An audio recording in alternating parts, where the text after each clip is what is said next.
لە چەند ڕۆژی ڕابردووە بە ئامادەبوونی بەشێک لە نووسەران و ئەدیبانی دیارینێ و ئەدەبیاتی کوردی مەراسیمی حوتەمین ساڵیادی یەکێک لە گۆڤارە هەرە دیارەکان کەویش ساڵانێکی زۆرە خزمەت وە بواری ڕۆشنبیری و ئەدەبیەکات ئەویش گۆڤاری شارباژێرە بەڕێوەچوو.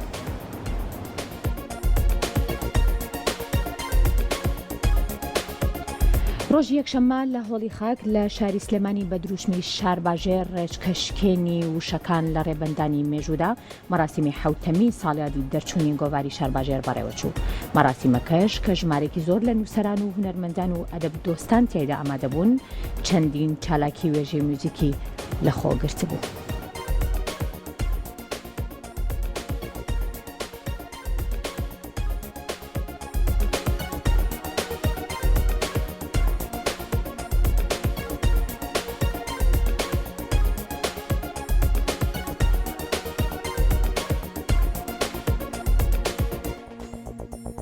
گۆڤاری شارباژێر گۆڤارێکی گشتی سەربەخۆی وەرزیە 5/2/2017 یەکم ژمارەمان دەرکردەوەتە 6 ساڵ بەر لێستا ئەمڕۆ ساڵیادی حوتەمین ساڵیادی دەرچوونی گۆڤارەکەیە.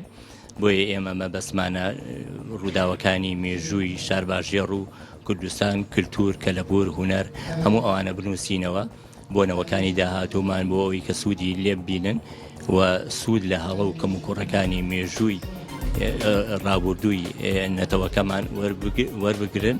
زیاتر تایبەتە بە شارباژێر بەڵام هەموو زۆربەی بابەتەکانیش بابەتی کللتوری ئەدەبی هونەری هەموو نیشتیمانی و نەتەوەیین ینی شوێنەکانی تەلێسان جارە لە بۆکانی ڕۆژهەڵاتی کوردستانەوە بابەتیان بۆ نووسین لە هەولێرە بووە نووسین هەموو سنوورەکانی تێپەڕاندووە هەموو بابەتەکانی کوردستان شوێنەکانی تر بڵاوەکەینەوە. ئەو ئامانجەی ئێمە ئامانجێکی نیشتیمانی ئەدەبی کللتوریە ئامانجی ئێمە ئەوەیە هەموو ئەو ڕووداوانەی ڕابردوو تۆمار بکەین بە باش و خراپەکانیەوە بۆ ئەوەی نەوەکانی داهاتوو لە داهاتوودا سوود لە هەڵە و کەم و کوڕەکان وەربگرن و بۆ ئەوەی بتوانن لە داهاتوودا لە نیشتیمانێکی ئازادە کولتورێکی جوان پێڕەوکەن و بژین.